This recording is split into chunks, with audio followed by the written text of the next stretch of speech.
Hey lovelies, welcome again to my space. How is the new year coming? Today guys, I bring you another super delicious and easy recipe. Let's get started. So guys, for this recipe I am going to be using goat meat.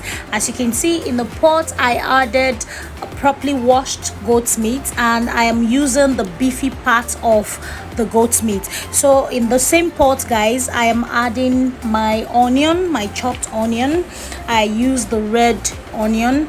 Also I'll be using some spices, some seasoning, and for this recipe I'm going to be keeping it simple. I'm going to be using ginger and garlic powder, thyme, some all-purpose spices, curry and thyme, some chili pepper, seasoning cubes, and some salt. So guys, I added all of these seasonings and spices into the already boiling goat meat, and also added the seasoning cubes. So I used a combination of nor and star, which is the beef type of the seasoning cubes.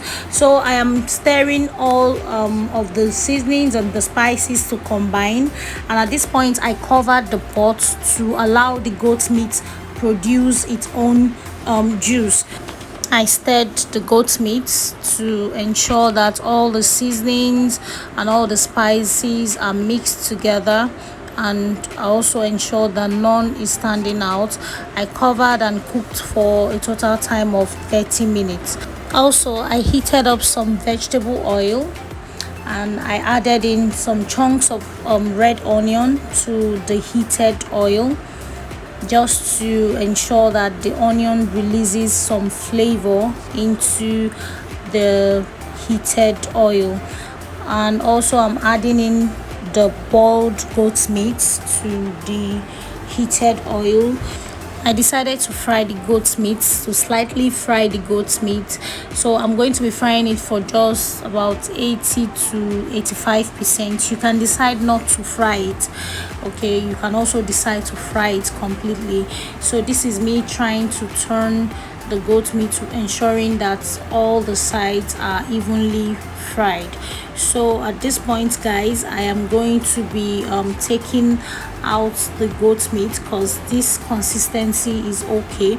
As you can see, it's not completely dried, it's just about 80 to 85% fried and dried.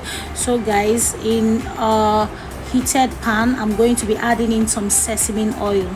Again guys, sesame oil is my love. I love sesame oil. It releases this very nice aroma to your dishes. And also I added in some butter to the same pan, and in goes my onions.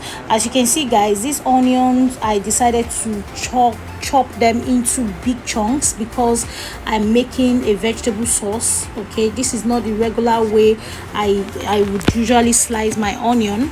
So guys, I am slightly frying, and in goes my red scotch bonnet pepper blended with turmeric guys.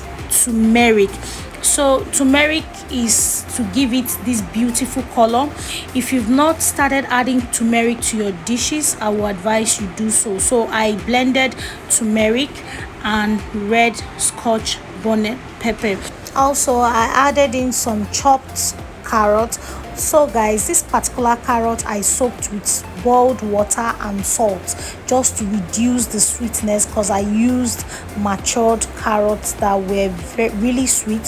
So I decided to boil hot water and soaked with some salt, not too much, and drained off the water. I think the process is called blanching or blanching. Please let me know in the comment section. So I stirred all vegetables to combine.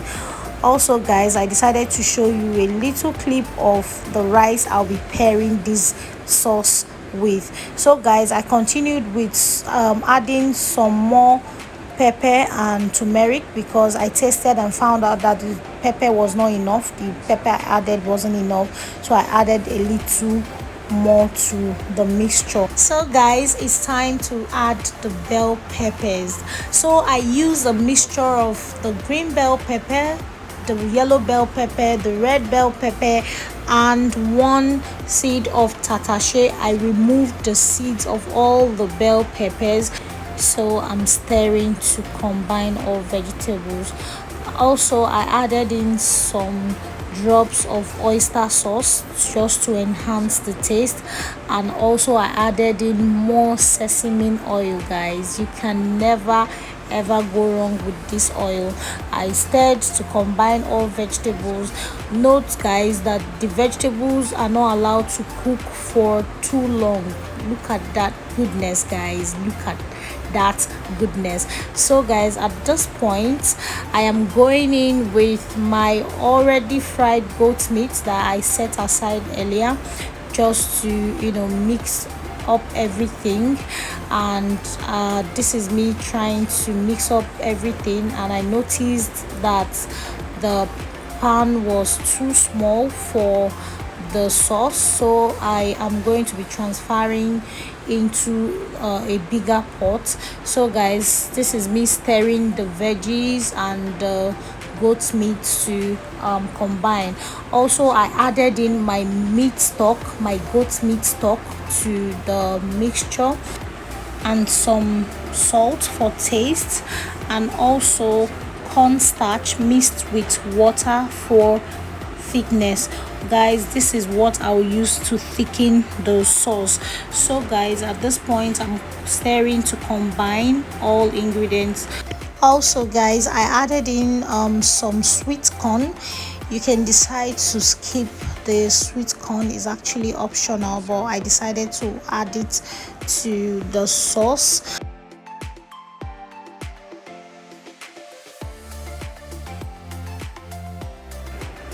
At this point guys, I added in some more goat meat to the sauce because I had more visitors, so I'm stirring to combine.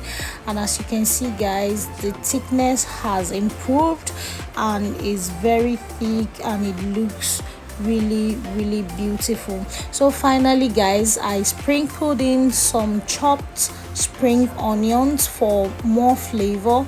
I stirred to combine, and I took it off the heat few seconds, about 3 seconds of adding the spring onion to it. Guys, this is actually the final result of the sauce, and it tasted really delicious.